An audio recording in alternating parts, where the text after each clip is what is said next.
ಮುಂಗಾರು ಜೋಳ ಖರೀದಿ ಕೇಂದ್ರ ತೆರೆಯುವಂತೆ ನೋಂದಣಿ ಆರಂಭಿಸಿ ರೈತ ಸಂಘದ ಆಗ್ರಹ. ಮುಂಗಾರು ಜೋಳ ನೋಂದಣಿ ಮತ್ತು ಜೋಳ ಖರೀದಿ ಕೇಂದ್ರ ಕೂಡಲೇ ಪ್ರಾರಂಭಿಸುವಂತೆ ಒತ್ತಾಯಿಸಿ ಕರ್ನಾಟಕ ರಾಜ್ಯ ರೈತ ಸಂಘ ಹಾಗೂ ಹಸಿರು ಸೇನೆ ನಗರದ ತಹಶೀಲ್ದಾರ್ ಕಚೇರಿಯಲ್ಲಿ ಪ್ರತಿಭಟನೆ ನಡೆಸಿ ತಹಶೀಲ್ದಾರ್ ಮೂಲಕ ಮುಖ್ಯಮಂತ್ರಿಗಳಿಗೆ ಮನವಿ ಪತ್ರವನ್ನು ಸಲ್ಲಿಸಿದ್ದಾರೆ. ಪ್ರತಿಭಟನೆ ವೇಳೆ ರೈತ ಮುಖಂಡರಾದ ಬಸವರಾಜ ಗೋಡಿಹಾಳ ಮಾತನಾಡಿ, ರಾಯಚೂರು ಜಿಲ್ಲೆಯಲ್ಲಿ ಕೆಳಭಾಗದ ರೈತರು ಅತಿ ಹೆಚ್ಚು ಜೋಳ ಬೆಳೆಯಲು ಅವಲಂಬಿತರಾಗಿದ್ದಾರೆ. ಮುಂಗಾರು ನೋಂದಣಿ ಮರುಪ್ರಾರಂಭ ಮಾಡಿ ಜೋಳ ಬೆಳೆದ ರೈತರಿಗೆ ನ್ಯಾಯ ಒದಗಿಸಿಕೊಡಬೇಕು ಮತ್ತು ಬೇರೆ ಬೇರೆ ತಾಲೂಕಿನ ರೈತರ ನೋಂದಣಿ ಸಿಂಧೂರಿನಲ್ಲಿ ಅತಿ ಹೆಚ್ಚು ಆಗಿದ್ದು ಅದನ್ನು ಸಂಪೂರ್ಣ ತನಿಖೆ ಮಾಡಿ ತಪ್ಪಿತಸ್ಥರ ವಿರುದ್ಧ ಸರಿಯಾದ ಕ್ರಮ ವಹಿಸಬೇಕು.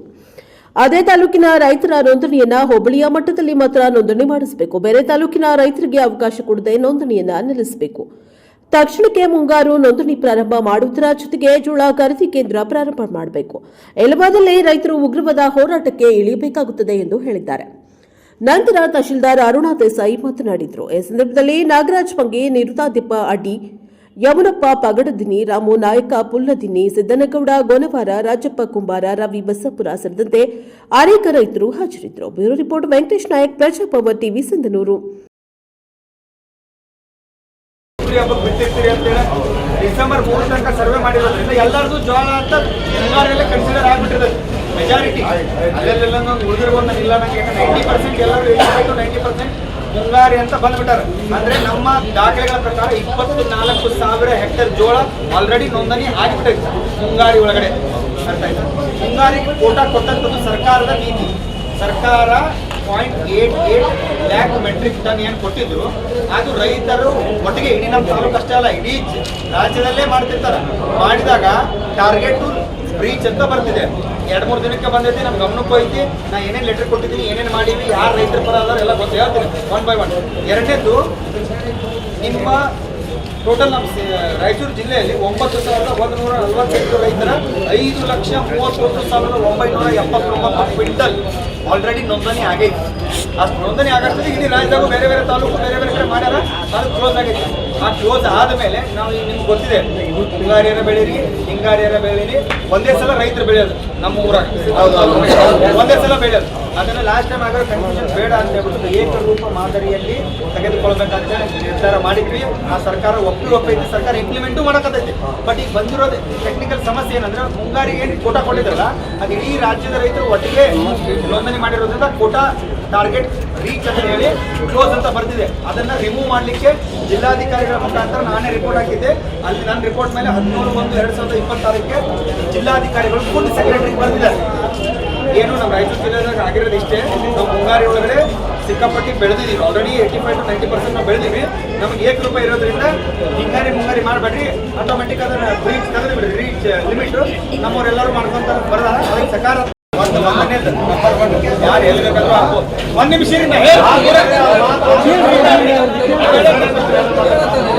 ಅವ್ರು ಬಂದು ಸಿಂಧೂರು ಹಾಗೆ ಹೋಗಿ ಎಲ್ಲರೂ ಹಾಕ್ಬೋದು. ಅದು ಕಾನೂನು ಐತೆ.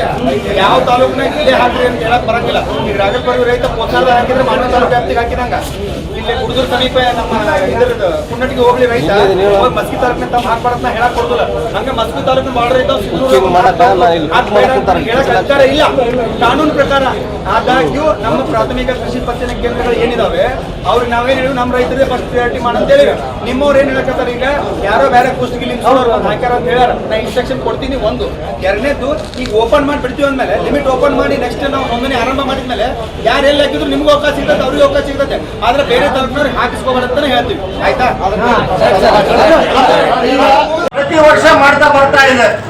ನಾವು ಕಳೆದ ವರ್ಷ ಸರ್ಕಾರಕ್ಕೆ ಎಚ್ಚರಿಕೆಯನ್ನ ಕೊಟ್ಟಿದ್ದೀವಿ.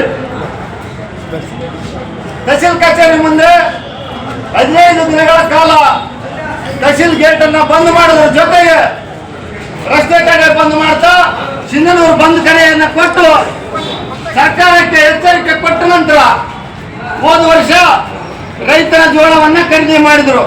ಅದು ಕೂಡ 20 ಕ್ವಿಂಟಲ್ ಅಂತೇಳಿ ಏನು ಅನೌನ್ಸ್ ಮಾಡಿದ್ರು.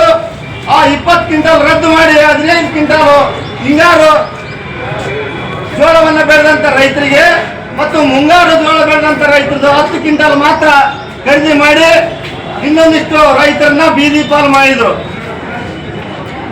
ಆದ್ರೆ ಈ ವರ್ಷ ಆ ರೀತಿ ಆಗಬಾರ್ದು ಅಂತೇಳಿ ನಾವು ಪದೇ ಪದೇ ತಹಸೀಲ್ ಕಚೇರಿ ಮೂಲಕ ಜಿಲ್ಲಾಡಳಿತಕ್ಕೂ ಮತ್ತು ರಾಜ್ಯ ಸರ್ಕಾರಕ್ಕೂ ಎಚ್ಚರಿಸ್ತಾ ಬಂದರೂ ಕೂಡ ಇವತ್ತು ಏನ್ ಮಾಡಿದ್ದಾರೆ, ನೋಂದಣಿ ಪ್ರಕ್ರಿಯೆ ನವೆಂಬರ್ನಲ್ಲೇ ಆಗಬೇಕಾಗಿತ್ತು.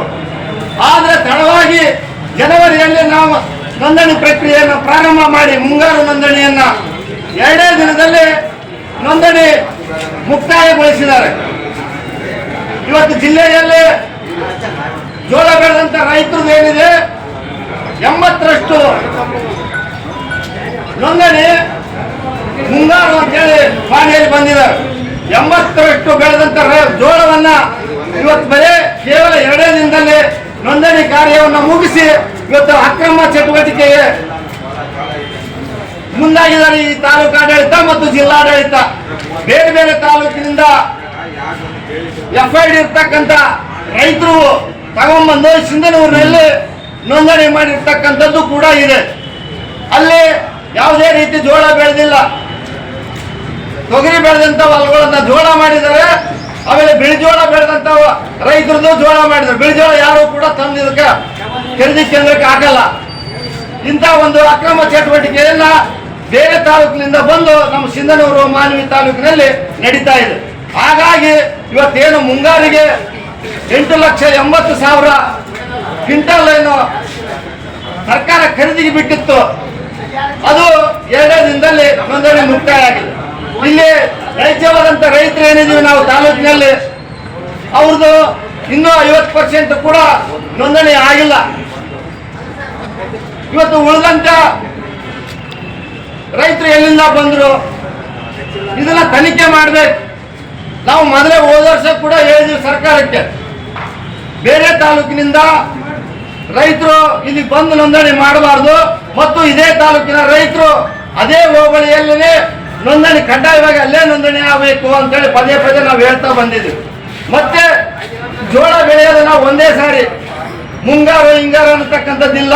ಹಾಗಾಗಿ ಎಲ್ಲವನ್ನೂ ಕೂಡ ನೀವು ಮುಂಗಾರಾದ್ರೂ ಮಾಡಿ ಇಲ್ಲ ಹಿಂಗಾರಾದ್ರೂ ಮಾಡಿ ಒಂದೇ ಸಾರಿ ಮಾಡಬೇಕು ಅಂತೇಳಿ ಕೂಡ ನಾವು ಒತ್ತಾಯ ಮಾಡಿದ್ವಿ. ಇವತ್ತು ಸರ್ಕಾರ ಖರೀದಿಗೆ ಮಾತ್ರ ಒಂದೇ ಸಾರಿ ಮಾಡಿದ್ದಾರೆ, ಮುಂಗಾರು ಹಿಂಗಾರು ಒಂದೇ ಸಾರಿ ಖರೀದಿ ಮಾಡ್ತಾರಂತೆ. ಆದ್ರೆ ನೋಂದಣಿ ಮಾತ್ರ ಮುಂಗಾರು ಹಿಂಗಾರು ಎರಡೂ ಮಾಡಿದ್ದಾರೆ. ಅಂದ್ರೆ ಒಂದೇ ಸಾರಿ ಮಾಡಿದಪ್ಪ ಇದು ಅಕ್ರಮ ಚಟುವಟಿಕೆ ಮಾಡೋದಕ್ಕೆ ಸಾಧ್ಯ ಆಗಲ್ಲ ಅನ್ನೋ ಕಾರಣಕ್ಕೆ ಇವತ್ತು ಆ ರೀತಿಯಾಗಿ ಮಾಡಿದ್ದಾರೆ. ಹಾಗಾಗಿ ನಾವು ಇವತ್ತು ಸರ್ಕಾರಕ್ಕೆ ಒತ್ತಾಯ ಮಾಡೋದು ಏನಪ್ಪಾ ಅಂತ ಹೇಳಿದ್ರೆ, ಇವತ್ತೇನೋ ರೈತರು ಮುಂಗಾರು ನೋಂದಣಿ ಆಗಿರ್ತಕ್ಕಂಥದ್ದು ರೈತರು ಏನಿದ್ದಾರೆ ಅವರನ್ನ ಕಡ್ಡಾಯವಾಗಿ ನೋಂದಣಿ ಆಗಲೇಬೇಕು, ಅವರ ಖರೀದಿ ಕೇಂದ್ರ ಆಗಲೇಬೇಕು. ಆಗ್ಲಿಲ್ಲ ಅಂತಂದ್ರೆ ಮುಂದಿನ ದಿನಮಾನದಲ್ಲಿ ರೈತರ ಜೊತೆ ಉಗ್ರವಾದಂತ ಹೋರಾಟಗಳನ್ನ ಮಾಡಬೇಕಾಗುತ್ತೆ. ಇವತ್ತು ರೈತರ ಕೈಯಲ್ಲಿ ಕಾನೂನನ್ನ ಕೊಡಬೇಡಿ, ದಯವಿಟ್ಟು ನಾವು ಹೇಳ್ತೀವಿ, ನಿಮಗೆ ಕೆಲಸ ಮಾಡೋದಕ್ಕೆ ಕೊಟ್ಟಿದ್ದೀವಿ, ಹಾಗಾಗಿ ತಾವು ಸರಿಯಾದ ರೀತಿಯಲ್ಲಿ ಕೆಲಸ ಮಾಡಿ, ಅದು ಬಿಟ್ಟು ಅಕ್ರಮ ಚಟುವಟಿಕೆಗೆ ತಾವು ಭಾಗಿದಾರರಾಗಬಾರ್ದು ಅಂತೇಳಿ ಹೇಳ್ತಾ ನಾವು ಪದೇ ಪದೇ ತಮಗೆ ಎಚ್ಚರವನ್ನು ಕೊಡ್ತಾ ಇದ್ದೀವಿ.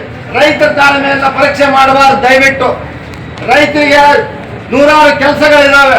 ಇವತ್ತು ಜೋಳ ಕಟಾವಾಗಿದೆ ನಡೆದಿದೆ, ಹಾಗಾಗಿ ರೈತರು ಹೆಚ್ಚಿನ ಸಂಖ್ಯೆಯಲ್ಲಿ ಬಂದಿಲ್ಲ.